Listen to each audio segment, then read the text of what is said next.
Hi, I'm Gardner. Welcome to Capitol Views, and welcome today to Senator Natasha von Imhof, who represents South Anchorage in the state Senate. Thanks for joining us, Senator. Yes, it's very good to be here. Thank you for having me. Senator, you have been in the legislature a while and sort of a fixture in the Finance Committee. And I guess you're retiring this year, and best wishes to all of us. But I really wanted to ask you, first off, to extend our condolences from all of us for the passing of your father, Ed Rasmussen, and reflect a bit on his one of his many accomplishments in his life, but one of the most striking to me was the development of the Rasmussen Foundation, which was started by your grandfather. I know, but it has developed into a major force in cultural and education philanthropy in the state, something that all Alaskans should know more about. So I wanted to ask you a little bit about it, what it is, maybe how it started, the sorts of things it does. And it's very important, and I think it's important for Alaskans to know more about it. Well, thank you. So the foundation was started in the late 60s by my grandfather, Elmer Rasmussen, and his mother, Jenny Olson. And they made a modest deposit and would meet on an annual basis and give out a few $100s a year. And then over time, they would add more money and it gave a few $1,000s a year.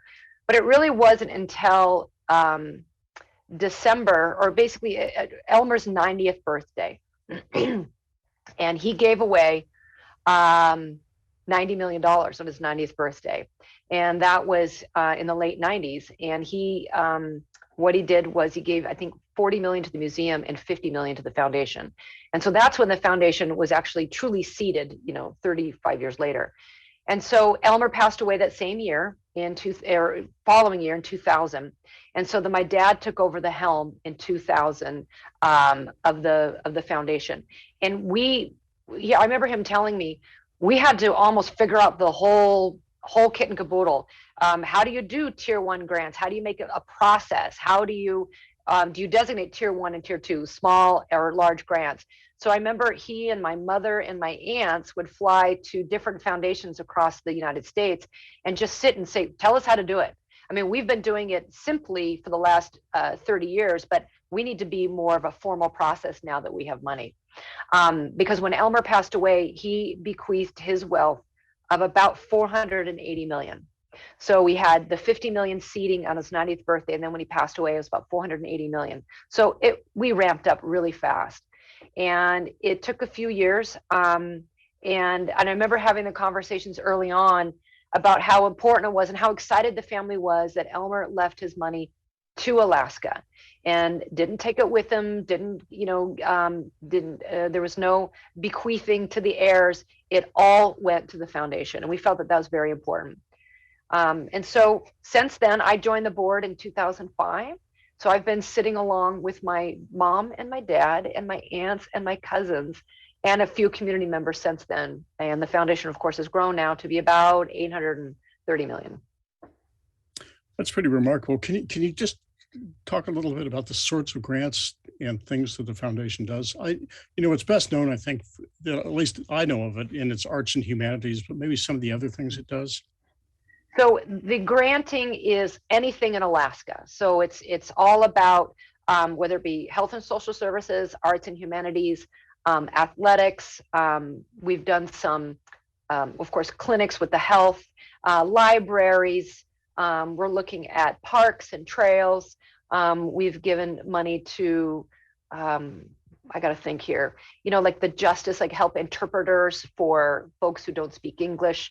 I mean, just big grants, small grants, and everything in between. And there's an annual grant cycle, as I recall. So we meet twice a year officially, formally. And so we have November and June. So that's when we will look at what I call tier 2s. So those are the grants that are, a couple 100,000 or more.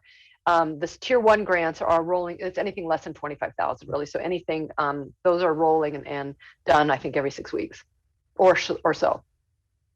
Are there any other foundations of a similar size, something out of state that you've modeled yourself on, or the Rasmussen Foundation has modeled itself on?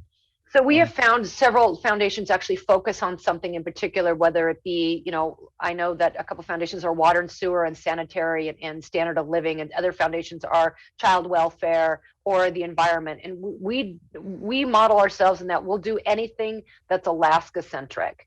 And, we do have some of our favorites, as we have the arts initiative, we have the dental health therapist initiative, we have the Pick, Click, Give initiative. So we want to make sure that we promote philanthropy, and then the community foundation initiative, again, promoting philanthropy. But we'll look at all sorts of stuff. I mean, we like the variety. We like interesting things. So the foundation was involved in the starting of the Pick, Click, Give initiative for the permanent. That's interesting. I didn't know that. And also the Anchorage Community or the Alaska Community Foundation. I think the Alaska Community Foundation, I can't really speak fully on whether the Rasmussen started it, but I know that we've really helped it and really promoted it and really helped build it out statewide. So there's little community foundations at many different locations around the state. And I know it's not part of the, technically part of the Rasmussen Foundation, but the connection with the Anchorage Museum is obviously well known. And are you involved in the museum also in terms of its priorities? No, my sister was involved, and my dad served on the board for years. But I don't sit on the museum board at this time. I am certainly a member, and I support the museum personally. And then I always, give the thumbs up for the grants for the museum. It's part of our family's legacy. Elmer and Mary Louise started it. I don't know, however many years ago. I can't do the math, but many decades ago. And so it's part of our heritage. Yes. Well, listen, it's something obviously very much a part of the fixture of Anchorage's landscape. In closing, I wanted to ask you if you have any. Your dad was a fixture of the economy and the cultural life of Alaska for a long time. What personal recollections do you have? What do you like to remember him best in? My dad, we had long conversations around the campfire, and he always said, Natasha, you will always tell the truth. Your integrity is the utmost important thing. And he says, secondly, always participate meaningfully in your community, whether it be donation or volunteer or service. You need to do something.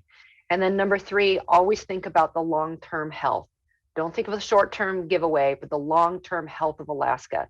Because when you think long-term, time goes by quickly, and pretty soon the future will be among us. So think long-term. And those are the three things that we talked about pretty much consistently throughout growing up. Well, those are good thoughts. Thank you, Senator von Imhof, for joining us. And it's just good to talk about your father and to think about the contributions he's made. And thank you. Just to sort of finish up his comment about always speaking the truth. I mean, your own career in the legislature, you become known for straight talk and blunt talk sometimes, and it'll be missed, at least in this current round. Hopefully you'll have a future in your career, in politics at some point. Well, I appreciate it. I'm just taking a step out of the lane just for a period of time to, I think, help my family transition to this next phase of all of our lives. And I kind of have my sights out for maybe 2026. We'll see. But I think it's important to focus on the foundation, focus on my mom, and focus on my kids a little bit. So. Well, thank you very much for joining us. Okay. Thank you.